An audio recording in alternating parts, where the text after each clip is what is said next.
Assalamualaikum warahmatullahi wabarakatuh. Selamat malam Bapak Ibu guru sekalian yang saya hormati. Pada kesempatan kali ini saya akan menyampaikan informasi terkait seperti apa sih raport kurikulum baru tahun 2022 atau kurikulum prototype atau kurikulum paradigma baru. Nah, ternyata setelah saya mempelajari, simpel banget Bapak Ibu guru.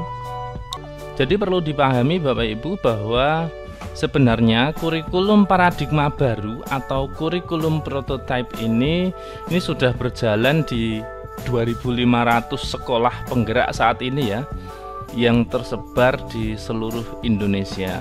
Nah, di tahun 2022 nanti kurikulum paradigma baru atau kurikulum prototype ini bisa diterapkan di sekolah-sekolah lain, maksudnya sekolah umum ya, baik sekolah swasta maupun sekolah negeri. Meskipun seperti video sebelumnya yang sudah saya sampaikan bahwa kurikulum prototype nanti itu tidak dipaksakan ya, atau tidak diwajibkan untuk implementasinya di tahun 2022 nanti. Namun karakteristik maupun hal-hal yang menarik sudah kami sampaikan di video sebelumnya, Bapak Ibu bisa mempelajarinya.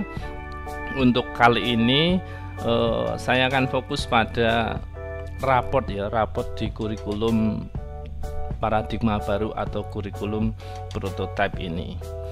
Jadi di tahun 2022 nanti seperti tadi yang sudah saya katakan bahwa kurikulum paradigma baru akan diterapkan di sekolah lain baik swasta maupun negeri.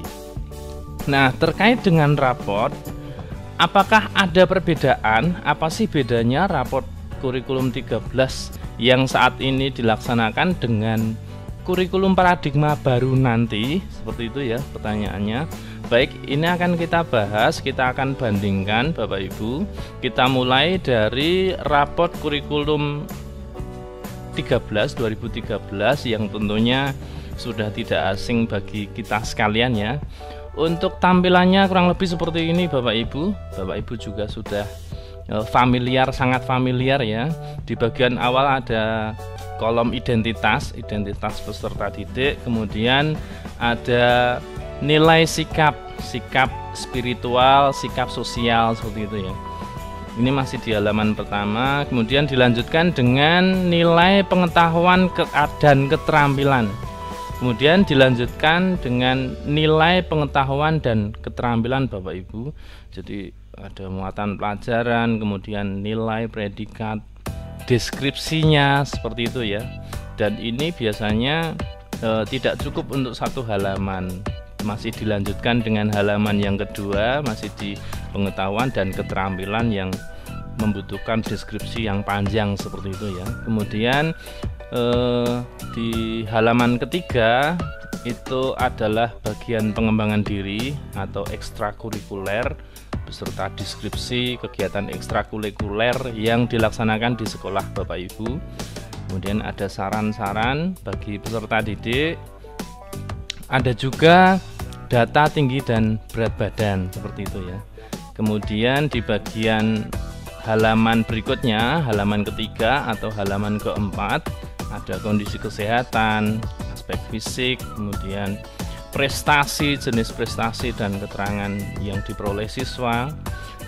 Selanjutnya ketidakhadiran, dan di bagian akhir adalah bagian tanda tangan, ada tempat tanggal rapot, nama dan tanda tangan guru kelas, orang tua siswa atau wali, dan mengetahui kepala sekolah. Ini adalah rapot kurikulum 2013 yang saat ini diterapkan di sekolah umum ya, termasuk di sekolah kami, seperti itu. Sekarang akan kita bandingkan seperti apa sih rapot kurikulum paradigma baru atau kurikulum 2022 atau kurikulum prototype nanti. Ini sudah kami dapatkan Bapak Ibu dari internet, format raport kurikulum paradigma baru, dan formatnya kurang lebih seperti ini Bapak Ibu, sangat sederhana sekali. Dimulai dari bagian atas itu bagian identitas siswa, kemudian bagian nilai siswa, jadi tidak ada KI1, KI2 seperti itu ya, langsung ke bagian nilai siswa, ada mata pelajaran, nilai akhir, dan capaian kompetensi. Jadi ini menurut saya sangat simpel dan sederhana, hampir mirip dengan rapot di kurikulum sebelum K13 ya, atau kurikulum KTSP tingkat satuan pendidikan begitu. Setelah bagian nilai siswa, ini di halaman kedua ada bagian ekstrakurikuler Bapak Ibu. Ekstrakurikuler yang dilaksanakan di sekolah yang bersangkutan. Selanjutnya bagian ketidakhadiran, dan di bagian akhir adalah bagian tanda tangan orang tua, guru kelas atau wali kelas, dan kepala sekolah. Jadi kenapa saya katakan di depan kurikulum rapot kurikulum paradigma baru nanti sangat sederhana dan simpel, hampir mirip dengan kurikulum KTSP seperti itu ya. Jadi seperti ini Bapak Ibu untuk tampilan rapot kurikulum baru tahun 2022 itu. Formatnya sangat sederhana, kurang lebih kalau ini di print out hanya 2 halaman ya. Kalau di K13 kemarin kan bisa 3-4 halaman gitu. Jadi ini adalah tampilan rapot terkait dengan kurikulum terbaru yang saat ini masih hangat dibicarakan. Tentunya Bapak Ibu bisa membandingkan sendiri bagaimana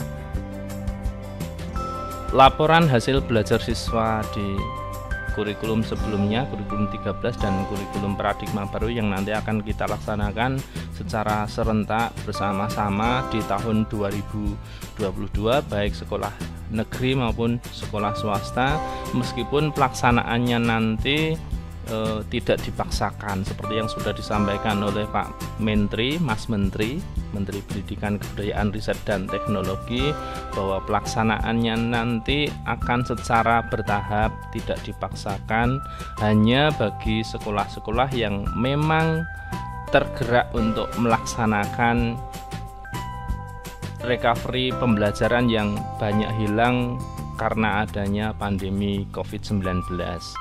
Jadi demikian dari paparan saya malam ini. Silakan apabila Bapak Ibu guru punya pendapat lain atau ingin berdiskusi, kami sangat kami persilahkan, tinggalkan di kolom komentar. Demikian paparan dari saya, kurang lebihnya saya mohon maaf. Saya akhiri, assalamualaikum warahmatullahi wabarakatuh.